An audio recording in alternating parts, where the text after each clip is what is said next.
আপনি যদি রমজান মাসে শেষ 10 দিন মসজিদে ইতিকাফ করেন, মসজিদে ইতিকাফ করতে গেলে ওইখানে আপনার বিবি যেতে পাবে আর আপনাকে সেবা করে দিতে পারবে, আপনার চুলে চিরুনি করে দিতে পারবে, আপনার পিঠে তেল লাগিয়ে দিতে পারবে। বিবি যদি পবিত্র হালাতে থাকে আর বিবি যদি নাপাক হালাতে থাকে, তাকে মাসিক হয়ে যায়, তাহলে পরে মসজিদে প্রবেশ করতে পারবে না। এই যে নিয়ম আল্লাহ তাআলা বলেছেন, তো তাহলে আপনার বিবি আপনার জন্য হালাল, এটা ভেবে নিয়ে কোন মানুষ যদি এটা মনে করে যে এই রমজানের রাত্রিতে যখনই ইফতার করা হয়ে যাবে তখন থেকে নিয়ে সাহারি খাওয়া পর্যন্ত আমার বিবির সঙ্গে মেলামেশা করা হালাল রয়েছে, তো আমি রমজানের শেষ 10 দিন মসজিদের ভেতরে আছি, এই হালাতে যদি আমার বিবিকে আমি ডাকি আর ডেকে তার সাথে যদি আমি মিলিত হই, তাহলে মনে হয় হওয়া যাবে। তো আপনার মনে ধারণা চাপতে পারে, তখন আল্লাহ তাআলা ভদ্র ভাষাতে, যেটা ভাষার ভেতর আছে কি হায়া, হায়া দিয়ে আল্লাহ তাআলা বলছেন কি ওয়ালা তুবাশিরুহুন্না ওয়া আনতুম আকিফুনা ফিল মাসাজিদে। ভালো করে শুনুন আরবিটা, ওয়ালা তুবাশিরুহুন্না, তোমরা যখন ইতিকাফ করবে তখন ইতিকাফের হালাতে তোমরা কেউ তোমাদের নিজের বিবির চামড়ার সাথে তোমার নিজের চামড়া লাগাবে না। কি বুঝলেন? সীতারামপুর এলাকার লোক, আপনাদের কত ওয়াজ শুনেছেন, আল্লাহজি ঘুষের গাড়ির 11 গাড়ি হবে ওয়াজই শুনছেন, এই মাদ্রাসা যতদিন আছে। এই ভদ্র ভাষাটা কি কি বুঝলেন? যতদিন তুমি ইতিকাফের জন্য মসজিদের ভিতরে থাকবে তোমার বিবির চামড়ার সাথে চামড়া লাগাবে না। এর মানেটা কি? চামড়ার সাথে চামড়া লাগাবে না, এটা হলো ভদ্র ভাষা। এই কথাটাকে আপনাকে ভালো করে বুঝে নিতে হবে। এখানে ইশারা ইঙ্গিতে বোঝানো হয়েছে, তার মানে আল্লাহ রাব্বুল আলামিন আপনাকে বলতে চাইছেন তুমি ওই ইতিকাফের হালাতে নিজের বিবির সঙ্গে সঙ্গম করবে না।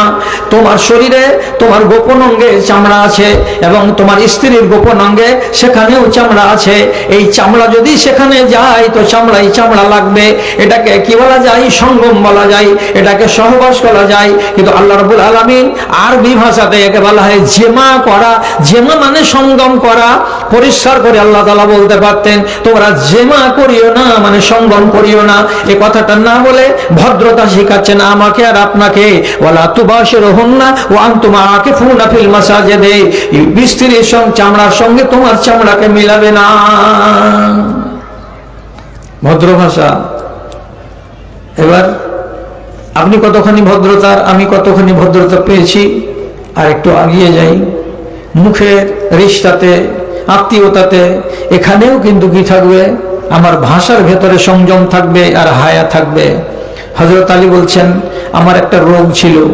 কি রোগ? তো তিনি হাদিস বলছে কুনতু রাজুলান মাজ্জাআ, আমি ছিলাম এমন একটা মানুষ, আমার একটা রোগ ছিল। রোগটা কি? এটা হলো শরমের কথা।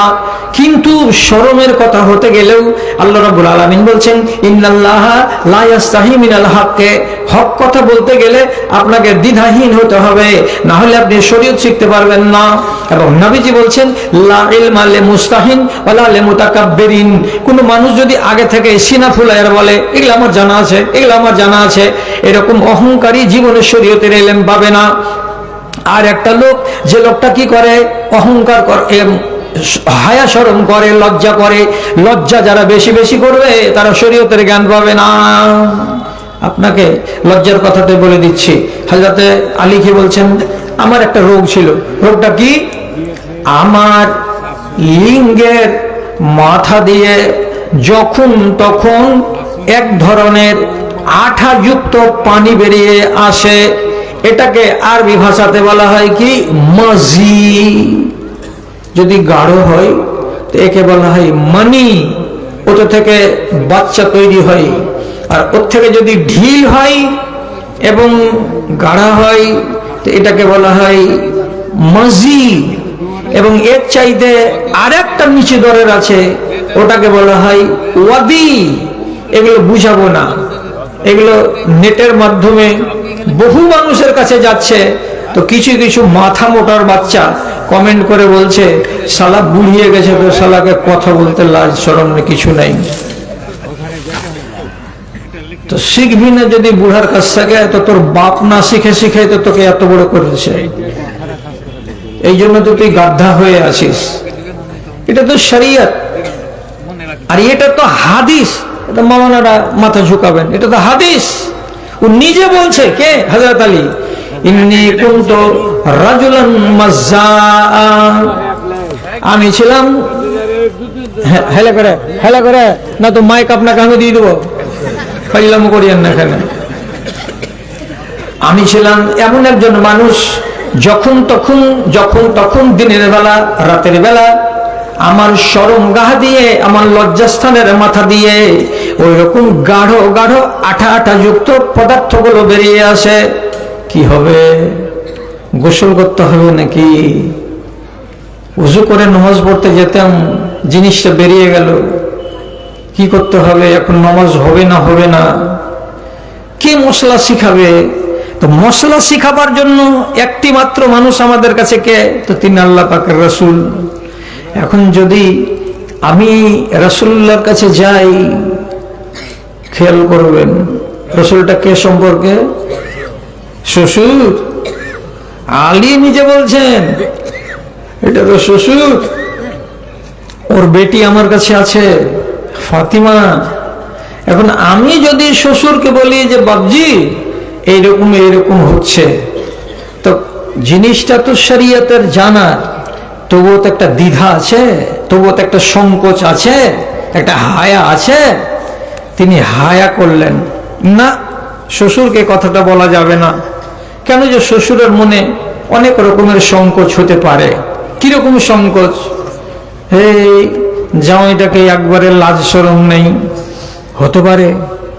অথবা আমাকে আমার রোগটা শোনার পরে আমার শ্বশুর বলতেই পারেন, ই শালা কোন ধ্বজভঙ্গের বেটা, ধ্বজভঙ্গরে ই কোন রোগেকে লেগেছে রে, তা আমার নামে একটা আইব চলে আসতে পারে। কিছু একটা খেয়াল আমার শ্বশুরের মাথাতে চলে আসবে, আমাকে বড্ড শরম লাগলো। কি করবো এবার? আমি তখন আমার এক সাথী, তার নাম হচ্ছে মিকদাদ, আমি মিকদাদ রাদিয়াল্লাহু তাআলা আনহুকে ডাকলাম। আর ডাকার পরে বললাম, মিকদাদ, আমার এই ঘটনা, আমার এই হচ্ছে, এবার তুমি আমার শ্বশুরের কাছে যাও, আর যাওয়ার পরে তুমি ঘটনাটা খুলে বলো। আল্লাহ পাকের রাসূল যদি এইরকম কাউরি হয় তো কি করতে হবে? রাসূলের কাছে তিনি গেলেন, আর যাবার পরে ঘটনাটাকে বয়ান করলেন। বয়ান শোনার পরে রাসূলুল্লাহ বলছেন, এটাতে গোসল করতে হবে না, ফিহে আল ওযু, এটা যদি হয় তো শুধু ওযু করলেই যথেষ্ট হবে, গোসল করার দরকার নাই। এই কথাটা এসে রিপোর্ট দিলেন আলীকে, কে?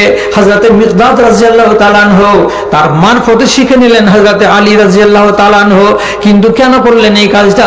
তিনি বলছেন, আমি আমার শ্বশুরকে দেখে হায়া করলাম। এটার নাম হলো দ্বিধা, এটা হলো ইসলামী আদব। আদব করতে হবে। কোরআনে আল্লাহ তাআলা বলছেন, পানি যদি না পাও তো মাটি ব্যবহার করো। কখন করব?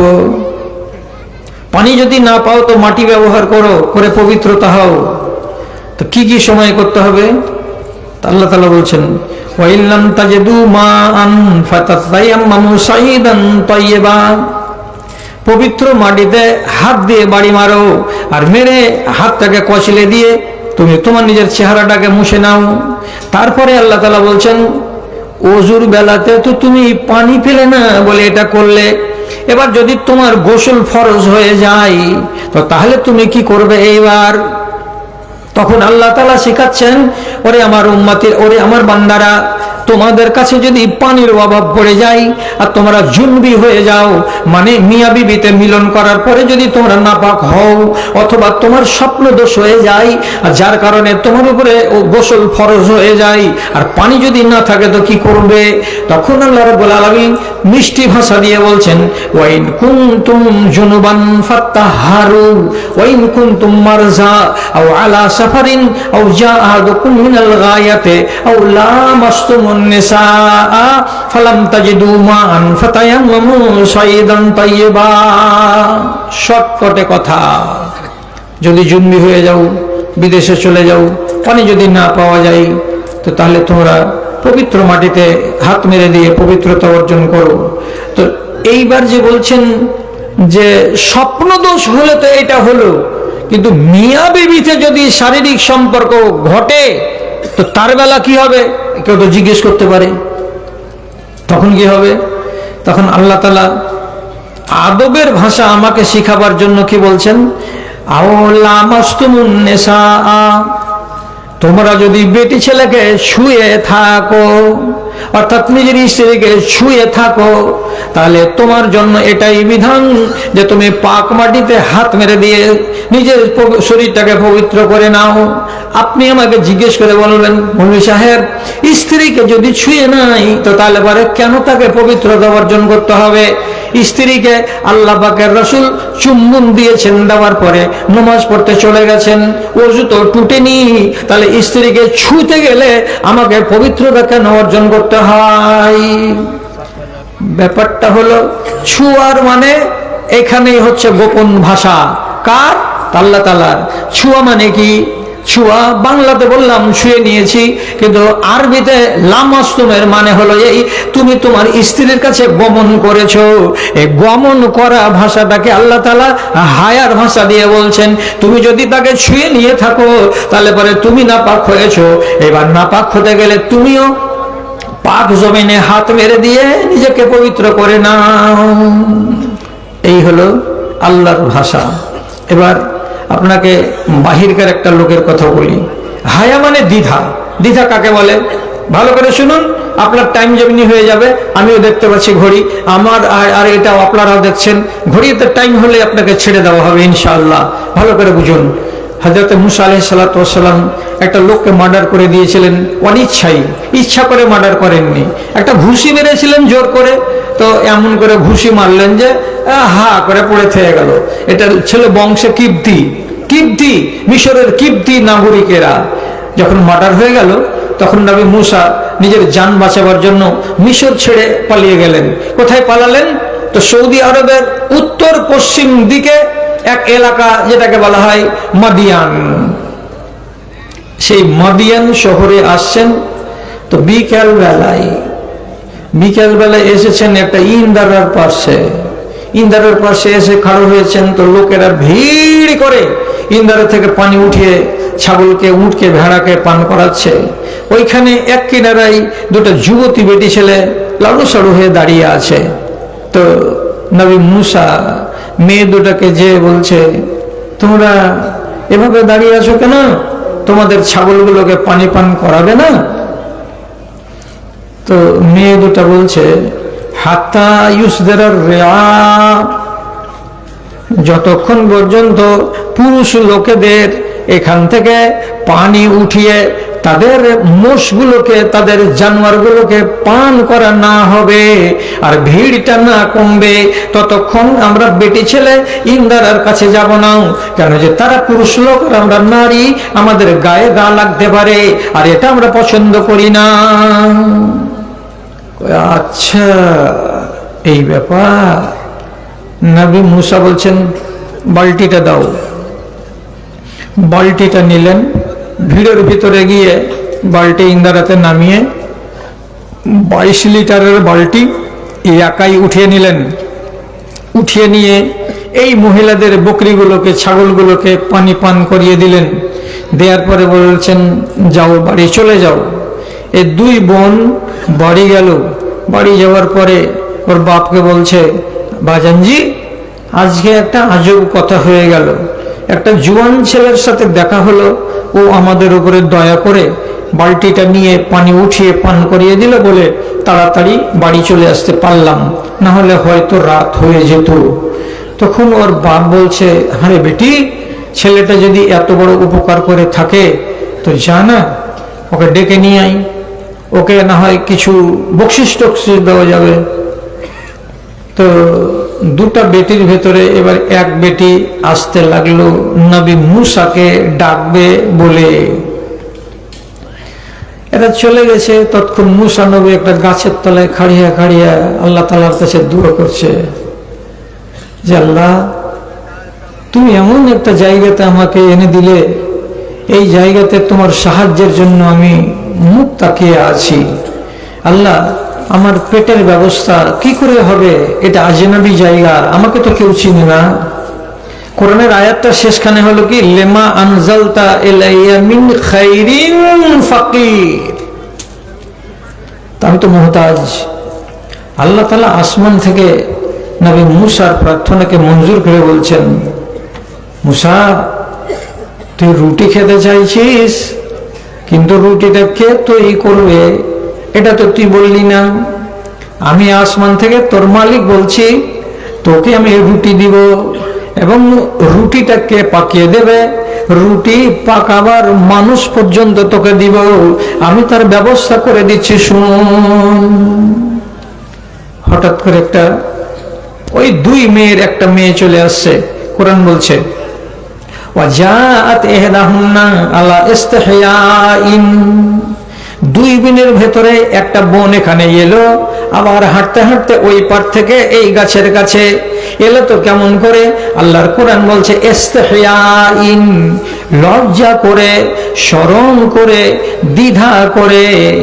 এমনি অন্যান্য দেশেও বেটি ছেলের মতো করে ছেকের বেগার করে হাঁটা নয়, মুখটাকে খুলে দেওয়া নয়, মাথাটাকে খুলে দেওয়া নয়, আর এমনি এদিক ওদিক করে হেঁটে হেঁটে যেমন করে আমাদের দেশের নারীরা চলে, এইরকম বেয়াদব হয়ে না চলে, শালীনতার সীমানার মধ্যে থেকে মুখকে ঢেকে। এখানে নবী মুসা বসেছিলেন, তার কাছে সে বলছেন, তোমাকে আমার বাপ ডেকেছে, চলো আমাদের বাড়ি। এই মেয়েটার আশাকে আল্লাহ কোরআনে বর্ণনা করছেন ইস্তিহয়া, লজ্জাশীলা হয়ে আসলেন। তো লজ্জাশীলা মানে কি? কেউ যদি বলে তো যে বকরিকে পানি পান করা হয়ে গেছে, তো ফের কোনটা যাচ্ছি, তো মুখটাকে এরকম সম্পূর্ণ ঝাঁপ খুলে দিয়ে এ তো বলতে পারে, একটা ওদিকে যাচ্ছি, লাগতে থাক, একটা বেটা ছেলে আছে কোন করে ডাকতে যাচ্ছি, ওকে ডেকে নিয়ে আসবো, নিয়ে এসে তখন আলোচনা আছে। এটা হলো এক ধরনের কথা, এটা হলো শালীনতার সীমা বাহিরে। আর এটা যদি বলে মুখকে ঢেকে ঢুকেই, আব্বা পাঠালেন, এখানে একটা ছেলে আছে বিদেশি ছেলেটাকে ডেকেছেন, ওকে খবর দিতে যাচ্ছি, এটা হলো শালীনতার ভাষা। জি হ্যাঁ, আমি কোন এক যুগের কথা বলছি, দিনাজপুরে গেছি জালসাতে, তখন সাইকেলে যেতে হতো। তো সাইকেল আসেনি, পায়ে হেঁটে জোয়ান মানুষ 3 কিলোমিটার রাস্তা গিয়ে একটা বাড়ির সামনে হাঁক মেরে দাঁড়িয়ে বলছি একটা মহিলাকে, এটা কি জাকির হোসেনের বাড়ি? আমার ডায়েরিতে কিন্তু নাম আছে জাকির হোসেন। তখন চট করে ওই গলিতে বেটি একটা দাঁড়িয়েছিল, বলছে যে হ্যাঁ হ্যাঁ হ্যাঁ হ্যাঁ, এটা জাকির হোসেনের বাড়ি। তুমি জাকিরকে চিনো নাকি? তুমি জাকিরের কে? জাকির তোমার কে হলো? তুমি জাকিরের বাড়ি এর আগে এসেছিলে নাকি? তুমি কি জাকিরের সাথে কোন মাঠে ঘাটে বসে চাটা খেয়েছো নাকি? জাকিরকে তুমি কতদিন ধরে চিনো? আমি বলছি, আল্লাহ, দমলে দমলে দমলে। তোর ভাষা কত বাহির হচ্ছে রে, জাকিরকে জাকিরকে জাকিরকে জাকিরকে। আমি বলছি, তোমার নাম কি? হাসিনা। তুমি কি করো? পড়ালেখা করি। জাকির তোমার কে হয়? আমার আব্বা হয়। আমি যেমন ঠান্ডা করে 3টা কথা বললাম, তো 3টার জবাব ঠান্ডা করে দিল। আর বাদ বাকি এক রেশে যে বলে চলে যাচ্ছে, এটা থামা যায় না। আমি বললাম যে এর ভিতরে শালীনতা নাই। আমি বললাম, তোমার আব্বাকে যে বলো গলিতে একটা লোক ডাকছে, চলো। তো তোমার বাড়ি কহিলে কি হয়ে যাবে? কোথায় বাড়ি তোমার?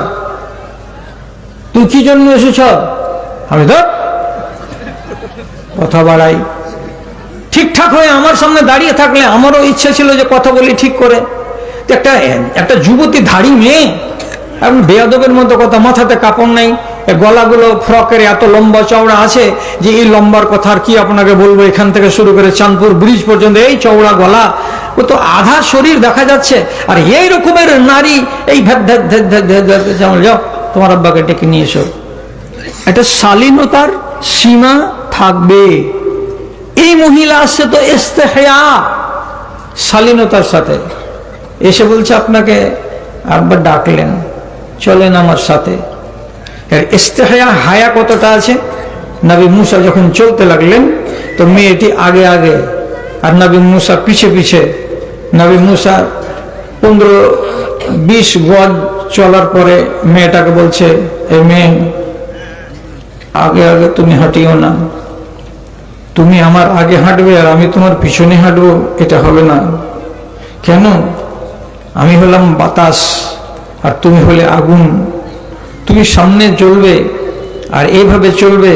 তোমার হাঁটুন দেখে আমার মনের ভেতরে এক্সাইটমেন্ট হতে পারে, তোমাকে তোমার হাঁটুন দেখে, চলন দেখে আমার খেয়ালে অনেক কথা চলে আসতে পারে। আর এই কথা যদি তোমাকে দেখে আমার মগজে মনে তৈরি হয়, তাহলে আমার ইমানে বাটা আসবে। সুতরাং তুমি পিছনে পিছনে হাঁটো, আমি আগে আগে হাঁটবো, আমার ইমান সালামতে থাকবে। এভাবেই হেঁটে হেঁটে বাড়ি চলে গেলেন। যেমনি বাড়ি গেছেন, আলোচনা যেমনি হয়েছে, এই বেটিটাই আবার নিজের বাপকে পরামর্শ দিয়ে বলছে, ইয়া আবাতে ইস্তাজিরহু ইন্নাহু খায়রু মান ইস্তাজারতাল কাবিয়ুল আমিন। আব্বাজি, ছেলেটাকে বাড়িতে চাকর রেখে নাও। এই ছেলেটাকে যদি চাকর রাখা যায় তো বড্ড ভালো হবে। কেন? তো দুটা গুণ আছে। কি গুণ? এ ছেলেটা বড্ড আমানতদার, 1। 2 নম্বর, ছেলেটা হলো বড্ড মজবুত। কোথায় তুমি দেখলা যে ছেলেটা আমানতদার? কোথায় তুমি দেখলা যে ছেলেটা বড় মজবুত? বলছে, যখন বালতি নামাই, 22 লিটারের বালতিকে একটা বেটা ছেলে উঠাতে গেলে তার কাল ঘাম ছুটে যায়, অথচ ছেলেটা যে উঠালো বালতি, তো একবারও কাউরি সাহায্য চাইল না। তাতে বুঝতে পারলাম ছেলেটা বাহাদুর এবং শক্তিশালী। আর তারপরে যে বুঝলাম যে ছেলেটা আমানতদার। কি করে আমানতদার বুঝলাম? আমি যখন তাকে সাথে করে বাড়ির দিকে হেঁটে নিয়ে আসি, তখন আমার সাথে এই ছেলেটা আজে বাজে কোনো কথা বলেনি। আমানতদার। তোমার নাম কি? তুমি কোন ক্লাসে পড়ো? এই অঙ্কতে কত পেয়েছিলে এবারকার? তুমি কি খেতে ভালোবাসো? তোমার ফোন নাম্বারটা দিবে না? এসব কথা কিছুই বলেনি। সোজা একদম খেপার মতো হাঁটছে। এটা হলো আমানতদারির পরিচয়। আপনি একে চাকর রেখেলেন। বা বলছে, চাকর রেখে নিলাম। আর আল্লাহ তাআলা কি বলেছিলেন? তুই আমার কাছে রিজিক চেয়েছিস, রুটি, আর আমি আল্লাহ রাব্বুল আলামিন তোর জন্য মঞ্জুর করে রেখেছি রুটিও, এবং রুটি পাকানেওয়ালি, যে তোমাকে রুটি পাকিয়ে দেবে। রাতটা পার হলো, সকাল বেলায় এই বুড়া মানুষটা নিজের এই গলিতে বসিয়ে নবী মুসাকে ডেকে বলছেন, এ ছেলে, তুমি আমার বাড়িতে থাকো, তুমি যে মার্ডার কেসের আসামি, এখানে কোনো ভয় নাই, তুমি নিরাপদে থাকবে, আর তোমার সুখের ব্যবস্থা আমি করে দিচ্ছি। কি? ইন্নী উরিদু আন উনকে হাকা বিহিদাই ইবনাতাইয়া হাতাইনি আলা আন তাজুরানি সামানাতে হেজাজ। তুমি আমার এই দুটা বেটির ভেতরে একটা বেটিকে বিয়ে করে নাও, 8 বছর আমার বাড়িতে ছাগল চড়িয়ে দিবে, এটা হলো তোমার মোহরানা। আমার বাড়িতে থাকো, আমার বাড়িতে খাও, আমার বেটির কাছে তুমি রাত কাটাও। এটা আমার বেটি তোমার বিবি হয়ে যাবে, তুমি আমার জামাই হয়ে যাবে, ঘর জামাই হয়ে আমার বাড়িতে থাকো। 8 বছর যখন ছাগল চড়িয়ে নেওয়াটা হয়ে যাবে, তোমার মোহরানা আদায় হয়ে যাবে, তখন তুমি তোমার স্ত্রীকে নিয়ে এখান থেকে যেখানে ইচ্ছা সেখানে চলে যাবে। আমি এটাতে রাজি হলাম। মুসা নবী বললেন, ই ঠিক আছে, আমি এটাতে রাজি। বিদেশ থেকে এলো, খুট করে একটা রাত কাটলো, আর দ্বিতীয় দিন সকালবেলায় ওই লোকটার মেয়ের সঙ্গে একটা আজনবী বেটা ছেলের বিয়ে হয়ে গেল। গোড়া থেকে শেষ পর্যন্ত সবই আছে হায়া, সবটি আছে হায়া। তো বেটি ছেলের ভেতরে হায়া নাই? কে বললো? আমি শেষ করার আগে আর একটা কথা বলে নি। আপনারা খালি করেছেন অনেকটি, তো ভালো কথা, কারণ যে রাত হয়ে আসছে। আর একটা কথা শুধু বলি, আর উঠিয়েন না আমার ভাইটি, বলে শেষ করে দিচ্ছি আমি। কি কথা?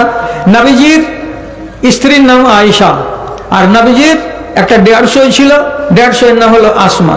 কথা মনে থাকবে? 150, ওই 150 কে? বাড়িওয়ালির বহিন। ছোটটা না বড়টা? ছালা করো। ছোটটা না বড়টা? ছোটটাকে শালি বলে, আর বড়টাকে 150 বলে। এরকম না এই দেশে? সবই শালি, মানে শ্বশুরের বেটি, আমারটা নিজেরটা বাদ দিয়ে বাদ বাকিটি সবটি শালি। একটা মুহাওয়ারা আছে আমাদের এলাকাতে, এটা আছে, যদি যাকে বিয়ে করেছেন তার ছোট হয় তাহলে ওটা শালি, আর যাকে বিয়ে করেছেন তার যদি বড় হয় ওটা হলো 150। তো এটা পরিভাষায় দেশে নাই না? আচ্ছা যাই হোক, শালি শালি তো শালি, সবই মিঠা জিনিস। তো ঠিক আছে, তো হযরতে আসমা হলেন রাসূলুল্লাহর বেয়ারসই, তার মানে শ্বশুরের বেটি, আবু বকরের বেটি। এবার বিয়ে হয়েছিল জুবাইর রাদিয়াল্লাহু তাআলা আনহুর সাথে। লোকটা ছিল খুব কড়া মেজাজের, কঠিন কড়া মেজাজের। আল্লাহ, আর এদিক যাব না, টাইম হয়ে যাচ্ছে। তো ওর পালি পড়েছে, খেজুরের বাগান যেতে হবে জুবাইরের, আর যে ওকে আজকের খানা যতটি লাগবে অতটি খেজুর পাড়তে হবে, আর কিছু লকড়ি শুখা টুখা ডালডুলগুলোকে এক বোঝা করে নিয়ে বাড়ি আসতে হবে, রান্না বান্না করতে হবে বলে হযরতে আসমা চলে গেছেন স্বামীর বাগানে। বাগানে যাওয়ার পরে লকড়ির বস্তাটা করেছেন, গাঁঠরিটা করেছেন, আর 2.5-3 কেজি 4 কেজি খেজুর পেড়েছেন। পাড়ার পরে ওইটিকে মাথায় করে নিয়ে সেই তপ্ত রোদে 2 পা 3 পা 4 পা করে হাঁটতে হাঁটতে বাড়ি চলে আসছেন। হঠাৎ সাকার ঘাটের কাছে তীরমোহনীতে দেখা রাসূলুল্লাহর সাথে। রাসূলুল্লাহ চিনি নিয়েছেন, রে এ তো 150। তখন লাগামটা এমনি করে উটের এমনি ধরে আরবি ভাষাটা বলছেন, ইখ ইখ, এই বসে যা বসে যা, এখানেই বসে যা। কেন বসে যাবি? দেখতে পাস না আমার 150, আমার শ্বশুরের বড় বেটি মাথাতে গাঁঠরি নিয়ে বোঝা নিয়ে এই 11টার সময় তপ্ত বালু চরে খালি পায়ে হেঁটে হেঁটে যাচ্ছে, বেচারির কষ্ট হচ্ছে। আমি হলাম তার ভগ্নিপতি, আমার উটটাতে তো 4টা লোক উঠতে পারবে সবার। তা আমি যদি আমার 150কে উঠিয়ে নিয়ে বাড়ির কাছে রেখে দিই তো কত উপকার করা হয়। উটটা বসে গেছে, তখন নবীজি নিজের শালীকে ডেকে বলছেন, আসমা চলে এসো, আমার উটের উপরে বসে যাও, আমি তোমাকে তোমার বাড়ির সামনে আবার উটটাকে বসাবো, বসিয়ে তোমাকে সহি সালামতে নামিয়ে দিব, তোমার পুটলি পাটলা নিয়ে তুমি বাড়ি চলে যাবে, রোদের টাইমে তোমার পাটা আরাম পাবে। তো ভালো কথা, তো এতে খারাপ কি আছে? কোনো খারাপ নেই। আজ 21-22 দিন হয়ে গেল, গাজলের রোডে একটা ছেলে একটা মেয়েকে নিয়ে অ্যাক্সিডেন্ট করেছে মোটরসাইকেলে। দুজনকে ভর্তি করেছে, হসপিটালে ভর্তি করেছে। তো ছেলেটার মোবাইল থেকে ফোন করে ওর বাড়িতে লাগে বলছে, হ্যালো, কে বলছেন আপনি? তো ও এক শালা সুখা আমচুর কোন দেশে যে বুদ্ধু আছে, তো কইছে, কে তুমি? কইছে, আরে বাবা, এই জুহাইর আলমটা কে? কইছে, হার বড় বেটা, শামসি কলেজে পড়ে, তো ওর মোবাইল তোমার কাছে কেন? তো কইছে, তোমার ছেলেটা অ্যাক্সিডেন্ট করেছে আর বৌমা কঠিন ভাবে আক্রান্ত হয়ে গেছে, হাঁটু ফেটে গেছে, 4-5 জায়গাতে রক্ত বেরিয়েছে, দুজন স্বামী স্ত্রীকেই হসপিটালে ভর্তি করা আছে, তুমি এসো, এসে এখান থেকে নিয়ে যাও। বাপ কইছে, মন্নুরে সালার ওটা সালা। স্ত্রীকে ডাকে কইছে, আরে তাকে ছোড়ার আমি জানতে পারলো না, বিয়ে হয়ে গেল, আর বহু লিয়া অ্যাক্সিডেন্ট করেছে করে হসপিটালে ভর্তি হয়েছে, কেমন কথা? কারণ তখন এমনি করে জোরে ধাক্কা দিয়ে কইছে, মিনসাকে দেখো ঠাটের কথা কইতে এসছে, কেন ফের বিয়ে হবে? কেউ তোমার সাথে জোকারি করেছে ওগুলা করে, আজকাল ফোনের যুগে কে জোকারি করে না? জোকারি করে কাটিয়ে দিছে। ফের তখন আর একবার ফোন হচ্ছে, ওকে ফোনটা দাও তো। ফোনটা দিয়েছে, তখন কাঁদছে, আমি অ্যাক্সিডেন্ট করে দিয়েছি যে বাপু। তো কইছে, তোর পাঁজরকার বেডে ওটা কে আকাম হয়েছে তোর সাথে, বহু বহু করছে ওরা। চোরা কইছে, এটা বহু লয়, এটা আর এটা হলো বান্ধবী। বান্ধবীর মানে হলো কি গার্লফ্রেন্ড। গার্লফ্রেন্ড কে লিয়ে তাহলে তো গার্লের ফ্রেন্ড কে লিয়ে তুই গেলি যে অ্যাক্সিডেন্ট করে আলি, এখন ঝামেলা কত বড় হলো যে দুনিয়ার লোক কইছে বহু শুদ্ধ অ্যাক্সিডেন্ট হয়েছে। দেখবার জিনিস হলো যে ই কত বড় হায়াখর যে আজনাবির গাড়িতে চড়ে নিল তোকে একটুও দ্বিধা লাগলো না। আর এখনকার যুগে যদি ভগ্নিপতির গাড়ি দেখালে শালি বসতে পাই, তাহলে ও আর মোটরসাইকেল, ওটা তখন রকেট। ও সামনের দিকে দেখবে না যে রোড ফাঁকা আছে না নাই, উড়িয়ে চলে যাবে। অতি মর নেই বাঁশ। কে আছে পিছন দিকে? জিনিস আছে। কোন ইয়াকে ছেলেকেও লাজে নাই, আর 150 কেউ লাজে নেই, শালিকেও লাজে নেই যে এটাতে আমি চড়ছি কেন। সবক শিখো রসুলুল্লাহর 150 কাছ থেকে। যখন রসুল বলছেন উঠে যাও, আমি তোমাকে তোমার বাড়ি পর্যন্ত আরামের সাথে পৌঁছে দিচ্ছি, তখন হযরতে আসমা বলছেন, এটা সহিহ বুখারীর riwayat, কি বলছেন? ফাস্তাহিয়াইতু আন আসিরা খালফার রিজাল। আমাকে নবীজি ডাকলেন, তা আমি যদি চড়ে দিই তো আরাম পেয়ে যাব নিশ্চিত কথা, কিন্তু আমাকে দ্বিধা লাগলো, আমাকে সংকোচ লাগলো, আমাকে বড্ড শরম লাগলো যে যখন পিছন দিকে বসে আমি যাব আর আমার কাছে লোকড়ি থাকবে আর খেজুর থাকবে, আর লোকেরা যদি চিনে তো কি থেকে কি বলবে। হয়তো রাস্তাতে কোনো লোক বলবে কি ব্যাপার, কি ব্যাপার বললি তো মেলাই কথা, কি ব্যাপার। আবার হযরতে আসমা বলছেন, আর একটা আমাকে কি লাজ লাগলো, আমার স্বামী বড্ড রাগাল মানুষ, আমার স্বামী অত্যন্ত রাগতে পারে, অল্প যদি ভুল পেয়ে যায় তো তিনি নিজে বলছেন হযরতে আসমা যে আমি আমার বাপ আবু বকরকে এসে বলেছি, বাজান তোমার স্বামী তোমার জামাইয়ের ভাত খেতে পারবো না, তুমি আমাকে ছুটি করে ছাড়িয়ে নিয়ে চলে এসো। কেন যে কঠিন মারছে, যে বাপু কঠিন আমাকে মারছে। যেদিন মারতে শুরু করছে, 4টা আমরা সতীন আছি, যেদিন কাউকে মারতে আরম্ভ করছে, যতক্ষণ পর্যন্ত হাতের লাঠি ছোট না হয়ে যায়, ভাঙতে ভাঙতে ভাঙতে ভাঙতে 1 ফিটের না হয়ে যায়, ততক্ষণ পর্যন্ত মায়ের ছাড়ে না। এত মায়ের কত খাবো, আর ভাত খাবো না যে বাজান আমাকে ছাড়িয়ে নাও। আবু বকর সিদ্দিক বলছেন, ওরে বেটি, কোন একজন মুমিন মুসলমান যদি মরে যায় আর তার স্ত্রী যদি বিবাহ না করে আর ওই হালাতে যদি মরে যায়, আল্লাহ রাব্বুল আলামিন কিয়ামতের দিন এর স্বামী আর স্ত্রীকে এক জায়গাতে জান্নাতে জমা করে দেবেন। একটু সবুর করবে বেটি, স্বামী যদি মারে 2-1 থাপ্পড় তো তালাক চাইছে না, সবুর করে ওখানেই থাক। হযরতে আসমা বলছেন, আমার স্বামী বড্ড রাগাল আর আমার স্বামী অত্যন্ত আত্মমর্যাদাশীল, ও যদি খালি একবার কহে দেয় কার পাশে দিকে বসেছি, আমি কি জবাব দিব? ফের তো ডাল ভাঙবে আমার উপরে। এই জন্য আমি অনেকটি কথা মনে মনে আঁকলাম, আর আঁকার পরে শেষের বেলায় ফয়সালা করে বললাম, আল্লাহ রসুল আমাকে লাজ লাগছে, আমাকে দ্বিধা লাগছে, আপনার পিছন দিকে বসে আমি যাব না, আপনি উটটাকে খাড়ো করে রওনা দিয়ে দেন। রাসূলুল্লাহ আবার উটটাকে খাড়ো করলেন, আবার খালি খালি উঠে হাঁটতে হাঁটতে বাড়ি চলে গেলেন, কিন্তু আসমা নবীজির উটের উপরে চড়লেন না। কাকে বলে হায়া। হায়ার কথা বলুন, হায়ার কাজ করুন, নিজে হায়াকে আঁকড়ে ধরে রাখুন। এমন কোনো কাজ করবেন না যে কাজের পরিণাম আপনাকে অপনিন্দা করে ছেড়ে দেবে, এটাই হলো হায়া। করে রাখুন। আপনার ভাষাতেও হায়া থাকবে, ভাষাটাও মিষ্টি হতে হবে। হ্যাঁ, যেটা আমার বাপ, কথা বুঝেন, রাগ করিয়েন না, হয়ে গেছে কথা শেষ, কথা শেষ হয়ে গেছে। যদি যেটা আমার বাপ ওটাই আমার মায়ের স্বামী কিনা, কথা ঠিক না? ঠিক, এটাই তো আমার মায়ের স্বামী। এখন আমি এই লোকটাকে ডাকছি, বাপুজি লাহারি হয়ে গেছে যে বাপু এসো, এটাও ভাষা ঠিক।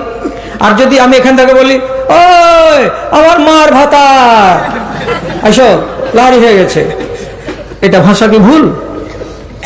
এটাও তো ওই আমার মায়ের স্বামী, ওকে আমি লাহারি খেতে ডাকছি। এটার ভেতরে শালীনতা নেই, আর এটার ভেতরে শালীনতা আছে। আপনাকে শালীন ভাষাটাই ব্যবহার করতে হবে, আর অন্যটা করতে হবে না। দাদার আমার এরকম এই ভাঙাচোরা ইঞ্জিন আমার টিম টিম টিম টিম করে চলতেই থাকবে ফজর পর্যন্ত, তার না চালানোই ভালো হবে। কেন যে আগামী বছর আপনারা বাঁচবেন তো আবার আপনাদেরকে শুনতে হবে। তো এখন ঘড়িতে বাজছে 2টা, কতক্ষণ কথা বলা হলো? দানা হারা হয়েছে বা হয়নি তাই কহেন? হ্যাঁ, 1.5 ঘন্টা হয়ে গেছে, তাহলে গুলি মেরে দিয়েছি, ছাড়েন। এবার আমি হলাম, হ্যাঁ আমি হলাম একটা মানে এই ছোট মোটো ফকির। ছোট মোটো ফকির মানে কি, একটা ঘাটে ন্যাংরা ঘাট বলছিলাম, একটা পা নেই, তো ঘাট পার হতে গেলে তোমাকে 4 আনা দিতে হবে, আর সাইকেল থাকলে 8 আনা।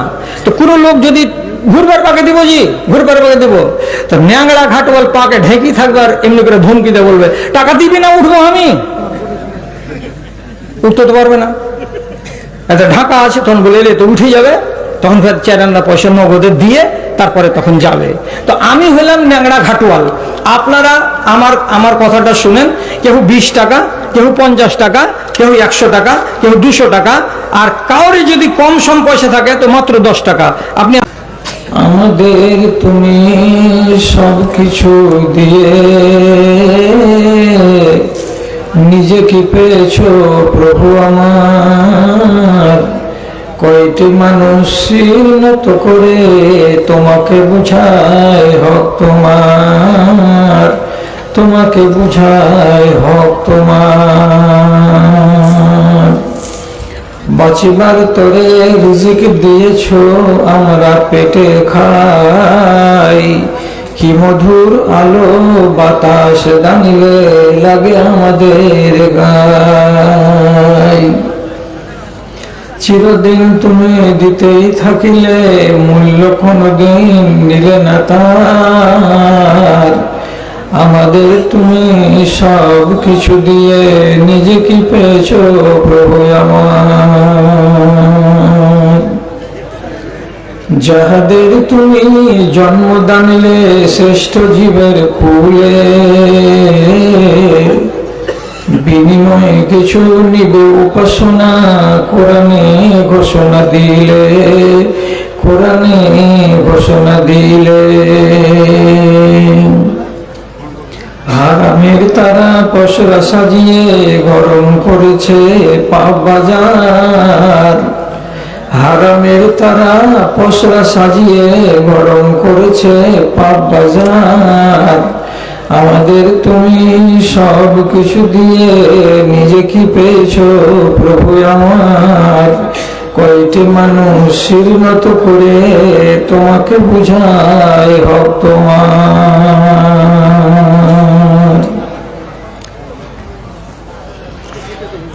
শ্রদ্ধেয় সভাপতি সাহেব, সমবেত এই এলাকার বিভিন্ন প্রান্ত থেকে মাদ্রাসার এক গাদা ভালোবাসাকে বুকে নিয়ে ও ইমানি জজবাকে সাথে নিয়ে উপস্থিত ধনী গরিব ছোট বড় শিক্ষিত অশিক্ষিত সকল শ্রেণীর আমার প্রাণের ভাই এবং বন্ধুগণ, তথা আড়ালে বসে থাকা আমার স্নেহের মা এবং ভগ্নীগণ, আল্লাহ তাআলার শুকরিয়া আদায় করছি। দীর্ঘদিনের ব্যবধানকে ঘুচিয়ে পুনর্বার আপনাদের মুখোমুখি হয়ে একটু সময় গত করার আল্লাহ তাআলা সুযোগ করে দিয়েছেন বলে আপনিও আল্লাহ তাআলার শুকরগুজারি করুন যে একই চান্সে 3 রকমের লাভ অর্জন করার আপনি সুযোগ পেয়ে গেছেন। সেটা কি করে? বাড়ি থেকে বেরিয়েছিলেন জালসা শুনতে যাব, অতএব হেঁটে আসেন অথবা মোটর সাইকেলে আসেন, আপনার পায়ে ধুলা লেগেছে। নেক কাজে বেরিয়ে যদি পায়ে ধুলো লাগে তো নবীজি বলেছেন, মানি গওয়াররাত কদমাহু ফি সাবিলিল্লাহ হারামাল্লাহু আলাইহিন নার। কোন মানুষ যদি আল্লাহর পথে বেরিয়ে পায়ে ধুলো বালি লাগাই, সেই পাকে আল্লাহ তাআলা জাহান্নামের আগুন থেকে মুক্ত করে দেন। তাহলে আপনার আশাটা মঙ্গল। 2 নম্বর কথা, আল্লাহ তাআলা সূরা জুমারের 17 নম্বর আয়াতে বলেছেন, ওয়াল্লাযিনা ইয়াসতামিউনাল কাওলা ফায়াত্তাবিউনা আহসানাহু উলাইকা হাদাহুমুল্লাহ ওয়া উলাইকা হুম উলুল আলবাব। যারা কোথাও বসে কারো মুখ থেকে কিছু কথা শুনে, 50টি কথার ভেতর থেকে 20টা 30টা 40টা কথা পছন্দ হয়ে যায় এবং সেটিকে সে মন থেকে হৃদয় থেকে মেনে নেয়। তো আল্লাহ রাব্বুল আলামিন বলছেন, এরা হলো অত্যন্ত চালাক মানুষ, এরা অত্যন্ত জ্ঞানী বুদ্ধিমান মানুষ, হেদায়েত প্রাপ্ত মানুষ। চালাক কেন? যে তারা নিজেদেরকে জাহান্নামের আগুন থেকে বাঁচিয়ে নিতে পারলো, সুতরাং এরা চালাক। তারপরে কোরআন মাজিদ খুলতে গেলে প্রথম পাতা খুলবেন তো ডান দিকে পাওয়া যাবে সূরা ফাতিহা, আর বাম দিকে পাওয়া যাবে সূরা বাকারার 1 নম্বর পাতা। সেই 1 নম্বর পাতার 3 নম্বর আয়াতে আল্লাহ তাআলা মুমিনদের পরিচয় দিচ্ছেন। মুমিন কাদের বলা হয়? কোন লোকগুলোকে মুমিন বলবো? তো রব্বুল আলামিন বলছেন ওয়ামিম্মা রাযাকনাহুম ইউনফিকুন, যাদেরকে আমি ধন সম্পত্তি দিয়েছি তার মধ্যে থেকে কিছু অংশ আমার নামে খরচ করে দেয়, এই লোকগুলো হলো মুমিন। তাহলে পায়ে ধুলোবালি লাগিয়েছেন, এখানে বসে বসে বহু আলেমের বয়ান শুনলেন, অনেকগুলো ভালো লাগলো, গ্রহণ করার মানসিকতা দেখিয়েছেন। আবার উদার চিত্তে মাদ্রাসাকে ভালোবেসে পকেটে হাত ভরে যেটা পেরেছেন সেটাই দিয়েছেন। তাহলে এক সুযোগে তিনটা আপনি লাভ অর্জন করার সুযোগ পেয়ে গেছেন। এটা আল্লাহর অশেষ দয়া। তার জন্য আল্লাহ রাব্বুল আলামিনের বারগাহে শুকরিয়া আদায় করুন, নামাক হালালি করুন, কৃতজ্ঞতা জ্ঞাপন করুন মুহাব্বতের সাথে। যদি আপনি বলেন, জোরে বলা শর্ত নয়, আস্তে বললে বলতে পারেন আলহামদুলিল্লাহ। তারপরে তার আখেরি নবী রাহমাতুল আলামিন জনাবে মুহাম্মদুর রাসূলুল্লাহ সাল্লাল্লাহু আলাইহি ওয়াসাল্লামের উপর শত সহস্র দরুদ ও সালাম বর্ষিত হোক। আল্লাহুম্মা সাল্লি আলাইহি আল্লাহুম্মা বারিক আলাইহি। বন্ধুরা, একটা কথা গোড়াতে বলি, ফার্সিতে একটা কথা আছে, হার গুলেরা রঙ বুয়ে দিগারস্ত। প্রত্যেকটা ফুলের আলাদা আলাদা গন্ধ আছে, আলাদা আলাদা সেন্ট আছে। সব ফুলের যদি একই রকম সেন্ট হতো তাহলে এত রকমের ফুল আল্লাহ তাআলা দুনিয়াতে পাঠাতেন না। ইতিপূর্বে যে আমার ভাই নূর মোহাম্মদ সাহেব বলে গেলেন, কাজের কথাগুলো বলে গেলেন, আমি 100% সমর্থন করি। এবার আমি যেভাবে বলবো আমার কথাগুলো, তো আমার কথার ধরন ধারণগুলো একটু আলাদা। আমি বয়স হয়েছে বলে নাকি জানি না, আগের মতো আবেগ উচ্ছ্বাস নিয়ে কথা বলি না। আমি টিপ টিপ টিপ টিপ করে, যেমন পুঁটি মাছের জীবনে কোনোদিন ফাতাটাকে ডুবতে দেয় না, পিটির পিটির পিটির পিটির করে, ঠিক ওই রকম করেই আমি চলবো। আর এক গাদা ছোট ছোট ছোট ছোট কথা আপনাকে শোনাবো। যদি আপনি হেফাজত করতে পারেন তো যে বিষয়ে আপনাকে বলতে যাচ্ছি ওই বিষয়ে আপনি সমৃদ্ধ হবেন, এতে কোনো সন্দেহ নাই ইনশাআল্লাহ। আমি বলতে চাইছি, আমাদের মধ্যে একটা ভ্রম আছে, যে ভ্রমটা আমাদের কেউ ভেঙে দেয়নি। কথাই কথায় আমরা বলি এই মহিলাটাকে হায়া শরম দেয়নি, এই ছেলেটাকে হায়া শরম দেয়নি। তো হায়া শরম দেয়নি বলতে গেলে আমরা কি বুঝি? মেয়েদেরকে যদি বলি যে মেয়েটির হায়া নেই, তার মানে হলো কি মেয়েটি বেহায়া, বেহায়ার মানে হলো কি বেপরদা। এটা কথা নয়, একটু ঠান্ডা মাথাতে শুনেন। হায়ার মানে আলাদা, হায়া জিনিসটা আলাদা। আর নারীদেরকে যেটা বোঝানো হয় এর মানে হলো হিজাব। হিজাবের মানে হলো পর্দা। যে নারীর ভেতরে পর্দা আছে আর যে নারীর ভেতরে পর্দা নাই, তো এই নারীকে বেহেজাব বলবো যে ও পর্দা করে না। এর মানে এটা নয় যে নারীটা বেহায়া। হায়া আলাদা জিনিস আর হিজাব আলাদা জিনিস। হেজাব মানে গায়ে আবরণ চাপানো, আর হায়ার মানে হলো কি দ্বিধা, সংকোচ। কিসের দ্বিধা? আমি এমন একটা কাজ করব যে কাজটা আমি জানি যে করার পরে লোক আমাকে লজ্জা দেবে, আমার মুখ পুড়বে, এই ভয় যার ভেতরে আছে, এই ভয়ে সে ওই কাজটা করলো না, এইটাকে বলা হয় হায়া। এর মানে এটা দ্বিধা, এর মানে এটা সংকোচ। নারীর ভেতরেও থাকবে, নরের ভেতরেও থাকবে। তেমনি পর্দা, হিজাব, হিজাব নারীর ভেতরেও থাকবে, নরের ভেতরেও থাকবে, কিন্তু সীমানা হলো এখানে চিহ্নিত। কেমন চিহ্নিত? পুরুষদেরকে আল্লাহ রাব্বুল আলামিন নাভি থেকে শুরু করে হাঁটু পর্যন্ত এই এলাকাকে ঢেকে রাখতে পর্দা হিসাবে চিহ্নিত করেছেন। আর নারীদেরকে আল্লাহ রাব্বুল আলামিন তার মাথা থেকে শুরু করে পায়ের গোড়ালি পর্যন্ত সমগ্র দেহটাকে ঢেকে রাখার কথা হিজাব হিসাবে উল্লেখ করেছেন। অনেকের মতো, ভারতবর্ষ নয় দুনিয়াব্যাপী আলেমের মতে চেহারাটা নারীদের পর্দার অন্তর্গত নয়। বহু আলেম বলেছেন যে চেহারা পর্দার মধ্যে পড়ে না, চেহারাটা নারীরা খোলা রাখতে পারে। আবার জাদ্রেল পৃথিবীর আলেম অনেক কেউ বলেছেন যে না, যদি কাঁচের বয়মের ভেতরে মধু রাখা যায় আর মুখটাকে যদি ঢাকনা দিয়ে না ঢেকে ছেড়ে দেওয়া যায়, তাহলে মধুটাকে বরবাদ হতে এক বেলা সময় লাগবে। মাছিতে আর বলতাতে আর ভেমরুলে জায়গাটাতে ঢুকে বসে তাকে অপবিত্র করবে, পোকা ধরিয়ে দেবে। তাহলে একটা ঢাকনা না দিতে গেলে মূল্যবান মধুটা যেমন একটা কাঁচের শিশির ভেতরে বেকার, তেমনি একটা নারীর সারা শরীর ঢাকা থাকবে, চেহারাটা যদি না ঢাকা থাকে তাহলে তার পর্দা করা বেকার। একমত? আজকে এদিককে নিয়ে আলোচনা করছি না, আমি আলোচনা করছি এদিকটাকে নিয়ে, যার নাম হলো হায়া। হায়া মানে দ্বিধা, হায়া মানে সংকোচ। এই কথাটাকে মাথায় রেখে এবার আগে বাড়ান। হায়া কি কাজ করে? তো হায়া হলো আমার আপনার সারাটা শরীরে, মনে, মস্তিষ্কের সামনে ব্রেক।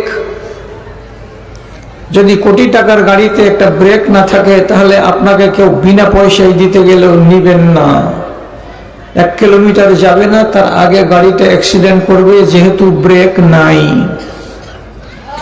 তেমনি আপনার আর আমার শরীরে, আমার মনে, আমার মস্তিষ্কে যদি হায়া না থাকে তাহলে আমাকে মন্দ কাজ থেকে আটকাবে কে, তার কোনো পাত্তা পাওয়া যাবে না। আমাকে যদি রুকে, আমাকে যদি আটকাই, আমার গায়ে যদি ব্রেকের মতো চাপ সৃষ্টি করে, তো কে করবে? এই হায়া। হায়ার মানে দ্বিধা। কেন করবে না? এই জন্য করব না, যদি আমি এ কাজ করি আর আমার বাড়িওয়ালি জানতে পারে তাহলে আমার মুখ পুড়ে যাবে, আমার ছেলেরা যদি জানতে পারে তাহলে আমার মুখ পুড়ে যাবে, অতএব এই কাজ আমি করব না। এইভাবে মানুষ নিজেকে পাপ থেকে বাঁচিয়ে রাখতে পারে, এর নাম হলো হায়া। এবার এটা কত মূল্যবান জিনিস ভালো করে বুঝুন। নবীজি বলছেন সুন্নাতুল আম্বিয়ায়ে আরবাউন। আল্লাহ নবী বলছেন পৃথিবীতে আদম থেকে শুরু করে আমি পর্যন্ত যত নবী এসেছেন সমস্ত নবীর সুন্নাত হলো চারখানা। চারখানা সুন্নাতে আমরা সবাই এক। আদম থেকে শুরু করে আমি পর্যন্ত যত নবী এসেছেন সব এক। কিসে কিসে? 4টা জিনিস আমরা শরীক আছি আম্বিয়ায়ে কেরাম। তো নবীজি বলছেন আর নিকাহ, পৃথিবীতে যত নবী এসেছেন সবাই বিবাহ করেছেন, বিনা বিবাহে কোনো নবী গত হন নাই।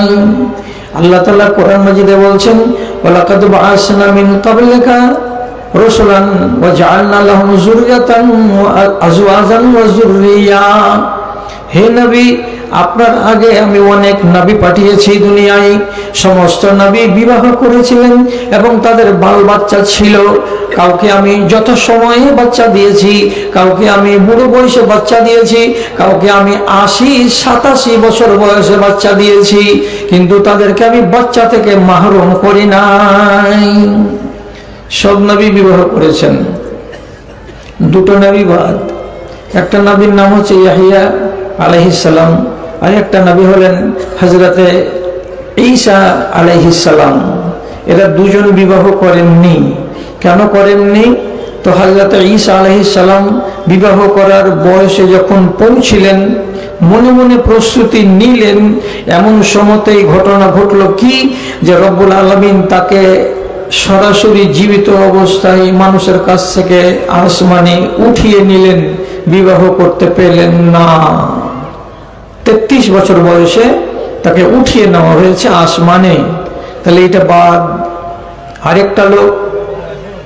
আরেকটা লোক নবী, তিনি হচ্ছেন ইয়াহিয়া আলাইহিস সালাম। তিনি বিবাহ করেননি। এই একটা মানুষকে বাদ দিয়ে, নবীকে বাদ দিয়ে, 2টা নবীকে বাদ দিয়ে যত নবী এসেছেন সবাই বিবাহ করেছেন। নবী ইয়াহিয়া কেন বিবাহ করেননি? আল্লাহ তাআলা কোরআন মাজিদে একটু ইশারা দিয়ে বলছেন ইন্নাহু কানা সাইয়্যিদান ওয়া হাসুরা। তরজমা অনেক রকমের করা হয়েছে। ইবনে আব্বাস রাদিয়াল্লাহু তাআলা আনহু বলছেন, তিনি কেন বিবাহ করেননি? এই জন্য বিবাহ করেননি যে তার মনের ভেতরে নারীদের দিকে টান ছিল না, তিনি নারীদের প্রতি নিজেকে আকৃষ্ট করতে পারেননি, নারীর প্রতি তার ছিল অনীহা। যদি টান না থাকে মনের ভেতরে, তাহলে কিসের জন্য বিবাহ করবে? এই জন্য তিনি বিবাহ করেননি। তাহলে সমগ্র আম্বিয়াকুল একটা সুন্নাতের শরীক, সেটা হলো বিবাহ। 2 নম্বর আল্লাহ নবী বলছেন 2 নম্বরটা হলো কি? আতর ব্যবহার করা। আল্লাহ পাকের নবী তিনি নিজে বলছেন, আদম থেকে শুরু করে আমি পর্যন্ত পৃথিবীতে যত নবী এসেছেন সমস্ত নবী আতর ব্যবহার করেছেন। কোন নবী সেন্টকে বাদ দিয়ে নিজের জীবনটাকে গঠন করেন নাই। সবারই কাছে সেন্ট প্রিয় জিনিস ছিল। সবাই এটা কেন? আপনাকে তো জিজ্ঞেস করতেই পারা যায়, কেন আতরটাকে ভালোবাসার কি এমন আছে? রাসূল নিজে বলছেন, আমার নিকটে 2টো জিনিস খুব প্রিয়। কি কি? এক জায়গাতে এক রিওয়ায়াত বলছে, একটা আমি বলছি কি, আমার নজরে নারীরা অত্যন্ত প্রিয়, আমার নজরে আতর খুব প্রিয় জিনিস। 2টো জিনিসকে আমি খুব ভালোবাসি। এই জন্য কেউ যদি তোমাকে হাদিয়া দেয় একটা আতর, তো তুমি আতর যদি ব্যবহার নাও বা করো, এই তোহফাটাকে জীবনে রদ করবে না। একটা যদি তুলাতে লাগিয়ে দিয়ে সামান্য হাতে লাগিয়ে দেয়, কিংবা হাতে এমনি করে মলে দেয়, আতর কেউ এসে এটাকে না না না বলে পিছনে সরতে হবে না। এটা এমন একটা তোহফার তোহফা। রাসূলুল্লাহ বলছেন, আমি অত্যন্ত পছন্দ করি। রাসূলের সুন্নাতকে আপনি পছন্দ করুন। এটার প্রতি আম্বিয়া কেরামের এত ঝোঁক কেন ছিল? কেন মানে হলো এই আতর কি করে? আপনার সুরুচির পরিচয় দেয়। আতর কি করে?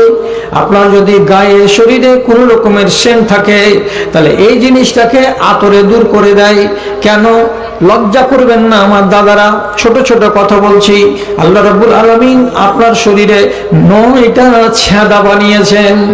9টা ছেঁদা, যেই ছিদ্রে হাত লাগাবেন আপনার শরীর থেকে তৈরি হওয়া কিছু না কিছু আবর্জনা আপনার হাতে আসবে। কানে লাগাবেন, 2টো ছিদ্র আছে, কান থেকে ময়লা আসতে পারে। চোখে লাগাবেন সকালবেলায় বিকেলবেলায়, চোখের কোণাতে আপনি একটু ময়লা পাবেন। নাকে হাত ঢোকাবেন তো কিছু না কিছু পাওয়া যাবে। মুখে যদি হাত দেওয়া যায় 24 ঘন্টার যে কোনো সময় দাঁতের কিনারায় এমন এমন জিনিস লেগে থাকে যেগুলো পচে সরে যায়, আর এগুলো কিন্তু দুর্গন্ধ করে। তেমনি আরো যতগুলো ছিদ্র আছে, সমস্ত ছিদ্র আমাদের শরীরে আছে টোটাল 9টা। কাজে আমার শরীরে দুর্গন্ধ আসাটা অস্বাভাবিক নয়। এবং মুফাসসিরিনে কেরাম বলছেন, মানুষের শরীরের যেগুলো চামড়া একটা আর একটার সঙ্গে লেগে লেগে আছে, এইরকম জায়গাতে মানুষের দুর্গন্ধ তৈরি হবেই হবে। কেন? যে ওইখানে হাওয়া কম যায়। যেমন বগলের তলায়, বগলের ডানে এবং বামে চামড়াগুলো কাছাকাছি আছে, এটা ঘষে থাকে, লেগে থাকে, যার কারণে বগলটা আমাদের ঘেমে যায়। আর ওই জায়গাতে ঘাম জন্মাবে। আর ঘাম যদি তৈরি হয়, তো ঘামটা হলো সোডিয়াম, এটা হলো লবণ পানি। এটা শরীর থেকে বের হতে গেলে সেন্ট করে না, গন্ধ করে। ঠিক তেমনি ভালো করে বুঝবেন, আপনার যেটাকে আমরা পেড়ু বলি, পেড়ু মানে কি? অন্ডকোষের ডান দিক এবং বাম দিক।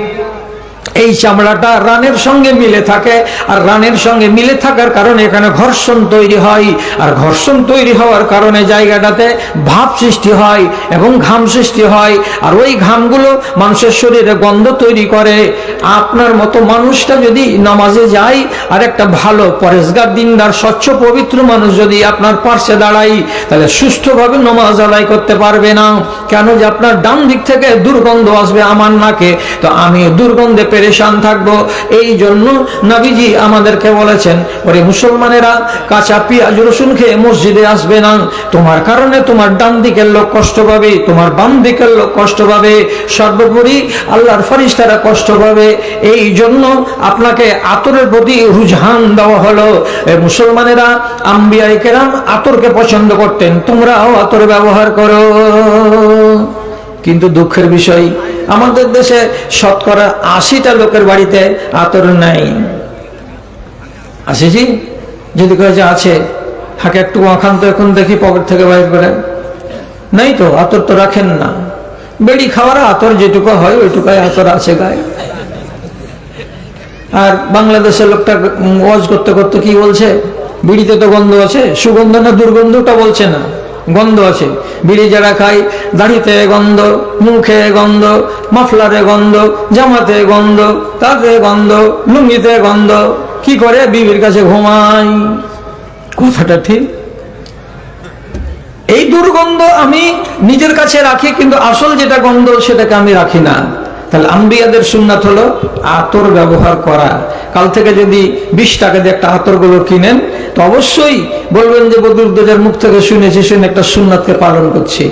অবশ্যই আপনি সওয়াবের ভাগীদার হবেন, একটা নবীর সুন্নাতকে ভালোবেসেছেন বলে। 3 নম্বর, রাসূলুল্লাহ বলছেন সিওয়াক, মিসওয়াক ব্যবহার করা। কেন মিসওয়াক নামটা এলো? এই জন্য মিসওয়াক নামটা এলো যে মানুষ যদি নিজের মুখটাকে পরিষ্কার না করে, তাহলে টাটকা টাটকা দুর্গন্ধ মানুষের মুখ থেকে বেরোবে। এটা কি ঢাকা যাবে না, ঢাকতেই পারবেন না। মিসওয়াক যদি কোনো মানুষ না করে, তাহলে মানুষের মুখ থেকে দুর্গন্ধ বেরোবে, আর এই দুর্গন্ধ ডানের লোক বামের লোক পাবে। বিশেষ করে আল্লাহ রহম করে, আমি কারোর উপরে আক্রোশ প্রকাশ হচ্ছি না, আমি বাস্তব কথাটাই বলছি। যে লোকগুলোকে পায়রি আছে, সেই লোকগুলো নমাজে যেতে গেলে ওরা চেষ্টা করে যেন ডানে বামে বেশি কাতকুত না করা, আর বড় বড় করে হাই না ছাড়া, আর মুখটাকে আস্তে আস্তে করে ফাঁক করে দোয়াগুলো পড়া। কেন যে পায়রা রোগ যার কাছে আছে, সে রোগের মুখ থেকে এত পচা পচা গন্ধ বের হবে যে তাকে সহ্য করা বড় মুশকিল।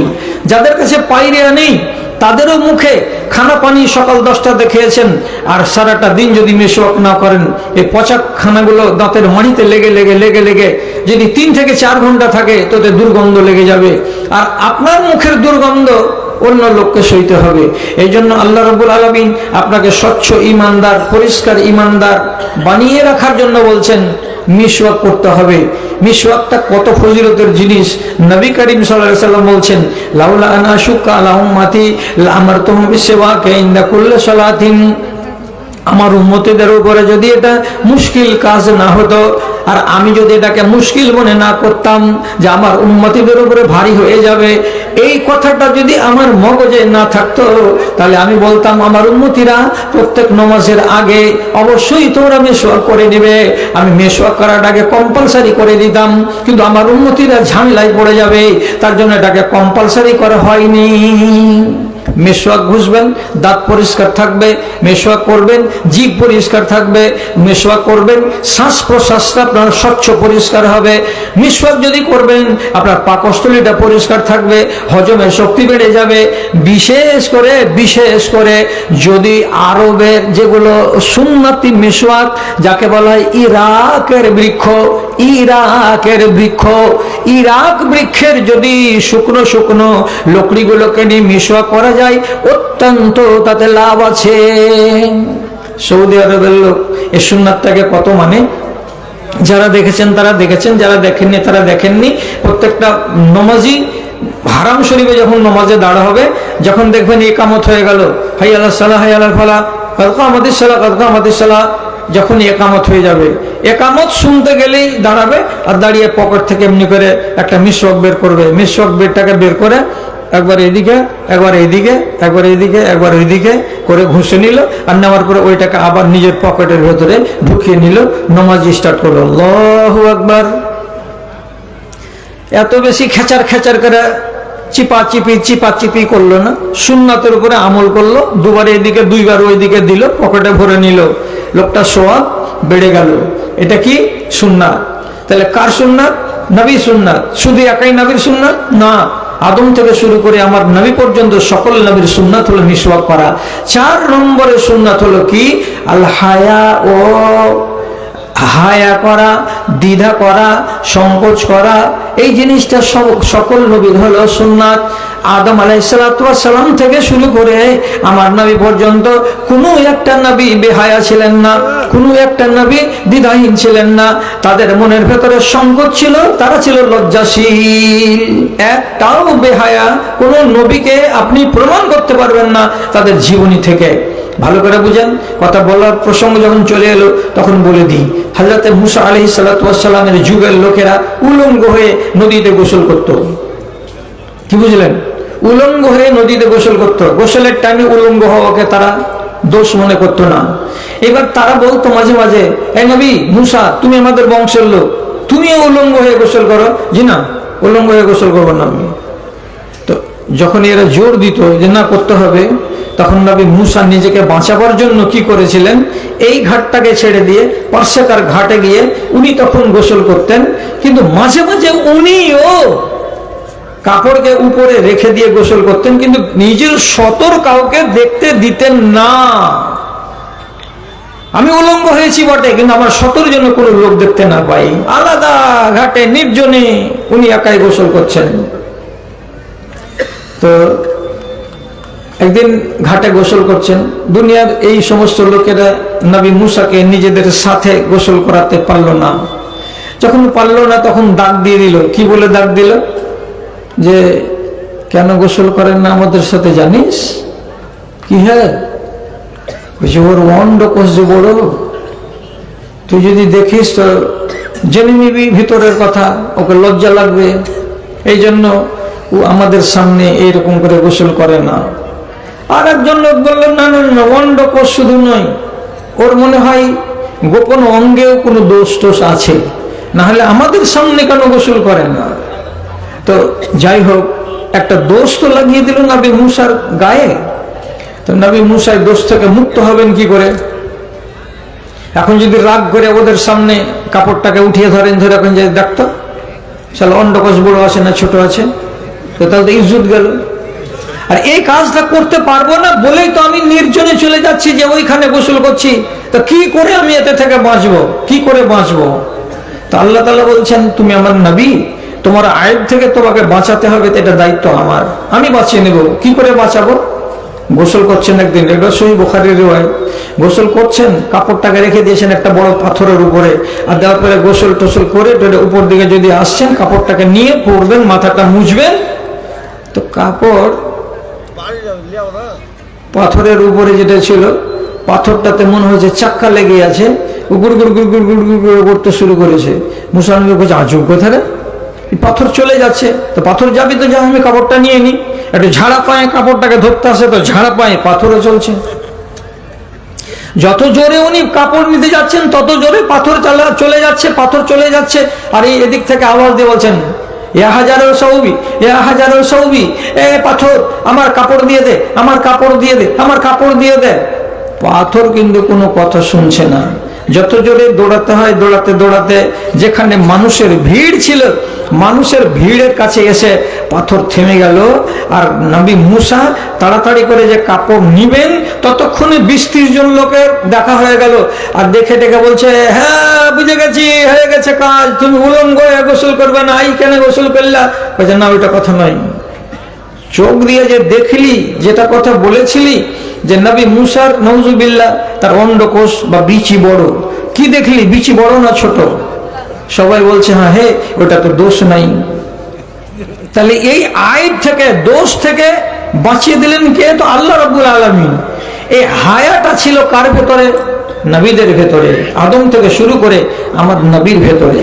এবার আপনাকে বুঝাতে চাইছি, আপনার ভেতরে হায়া থাকতে গেলে আপনি মন্দ কাজ করবেন না। এটা ব্রেক। কিরকম ব্রেক? এখানে ওলামায়ে দ্বীন অনেক আছে নিষ্ঠেজে, যদি আপত্তি হয় কোনো ভাইয়ের, তা আমাকে পার্সোনালি বলবেন। এক আলেম ছিলেন আগেকার যুগে, কোনো আলেম যদি বেড়াতে আসতেন তো গোটা গ্রামের লোক দেখার জন্য পাগলের মতো ছুটত। এখন তো আলেমে বাড়ি বাড়ি আর গাঁ গাঁ সব ভর্তি হয়ে গেছে, আর বেশি হওয়ার কারণে আলেমকে দেখতে আর কেউ আসে না। কি আলেম? তাহলে জমশেদ আলেম। তো জমশেদ যদি একটা আলেম হয়, তো এর থেকে আরো যদি 4 ফিট উঁচা বেশি আলেম হয়, তাহলে ওইগুলাই আলেম। কিন্তু আগেকার যুগে আলেম ছিল কম। তারা কোনো শহরে আগমন করতে গেলে শহরের লোকেরা ঝুঁকতো, আসতো, দেখতো অমুক মাওলানা এসেছে। একদিন বাসরা শহরে এসেছেন এক আলেম, তার নাম হলো ইমাম শাবি, ইমাম শুবা রাহিমাহুল্লাহ, হাদিসের পণ্ডিত।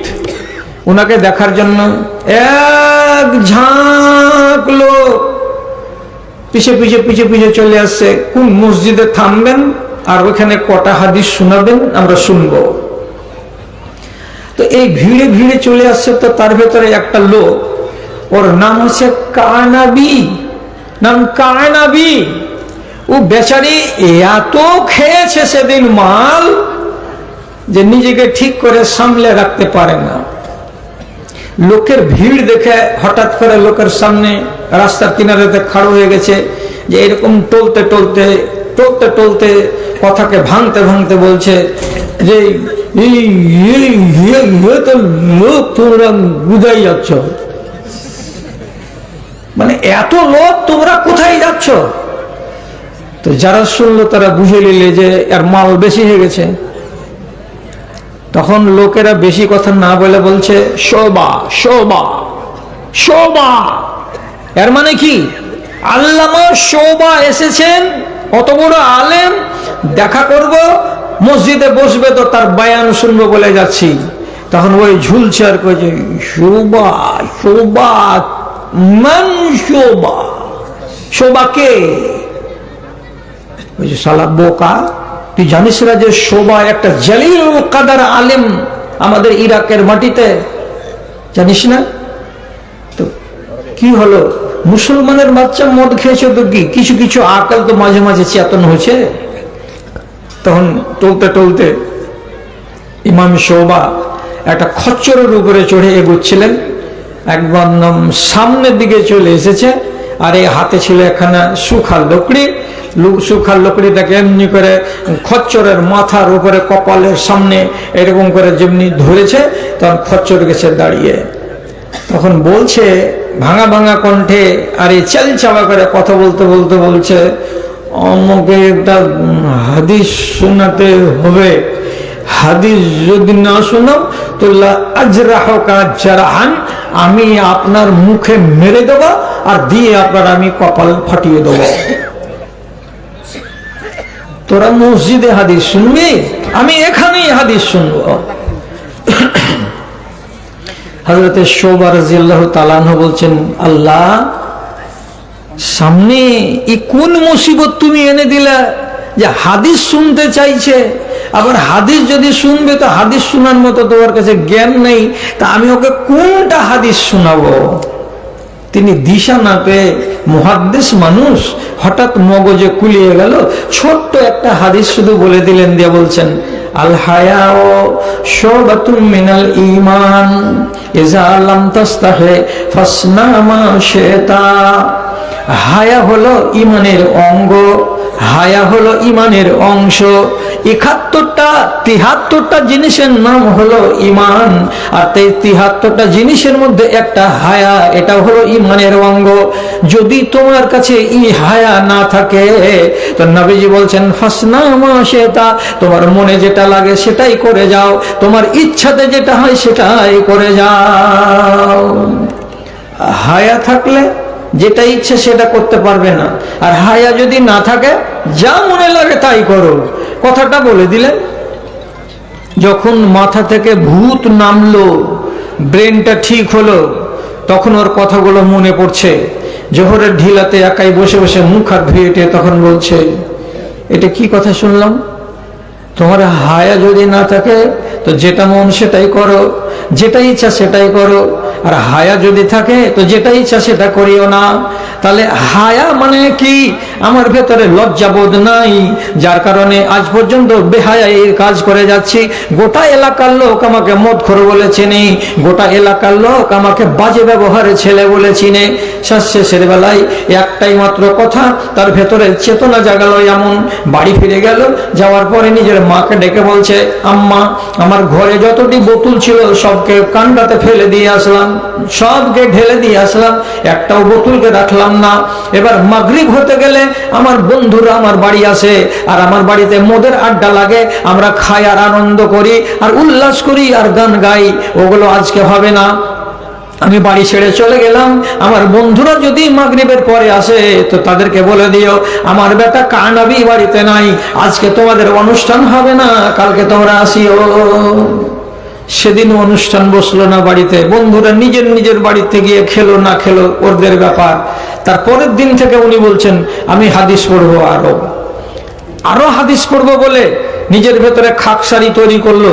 আর এই কথাটা তার মগজে কত আঘাত দিল যে হায়া যদি না থাকে তো যাহা ইচ্ছা তাহা করা, হায়া থাকতে গেলে যাহা ইচ্ছা তাহা করা যায় না বলে নিজেকে সংশোধন করে নিয়ে এবার তালিম শুরু করলেন। তালিম নিতে নিতে নিতে নিতে নিতে নিতে কত বড় আলেম হলেন যে ইমাম বুখারী রাহিমাহুল্লাহ উনি তার কাছ থেকে হাদিস রিওয়ায়াত করেছেন, ইমাম মুসলিম রাহিমাহুল্লাহ তার কাছ থেকে হাদিস বর্ণনা করেছেন। চিন্তা করেন তো, এত বড় বড় মুহাদ্দিসগুলো এমন একটা লোকের কাছ থেকে হাদিস শিখলেন যে লোকটা তার যৌবনকালে একবারে মদখোর ছিল। আবার এই মদখোর লোকটা একটাই জিনিসে সংশোধন হয়ে গেল, তা কি? এটা হলো হায়াকে ধারণ করা। হায়ার মানে লজ্জা, আর হায়ার মানে হলো শরম, হায়ার মানে হলো দ্বিধা, হায়ার মানে হলো সংকোচ। তাহলে আপনার ভেতরে এই কথাটা যদি থাকে তাহলে আপনি মদ ছুটে যাবে। কেন? কেউ যদি রিপোর্ট করে দেয় কালকে তুই অমুক ঘাটে উপুর হয়ে পড়ে কেন আছিলি, কখন ভাই তোর মুখে এক পালা মাছি বসেছিল। হ্যাঁ, আন্দাজি এগুলো কথা বলছিস। কেন আন্দাজি কেন হবে? গোটা দুনিয়ার লোক দেখেছে। লজ্জা লাগবে? লজ্জা লাগতে গেলে এই কাজটাকে ছেড়ে দেবে। এই জন্য রাসূলুল্লাহ বলেছেন হায়াকে ধরো। তারপর আরো কত কড়া কথা নবীজি বললেন, আল হায়া ওয়াল ঈমানু কুরনা জামিআন। হায়াকে এবং ঈমানকে আল্লাহ রাব্বুল আলামিন দুইজনকে জোড়া করে রেখেছেন। দুনিয়াতে সব কিছু আছে জোড়া জোড়া জোড়া জোড়া।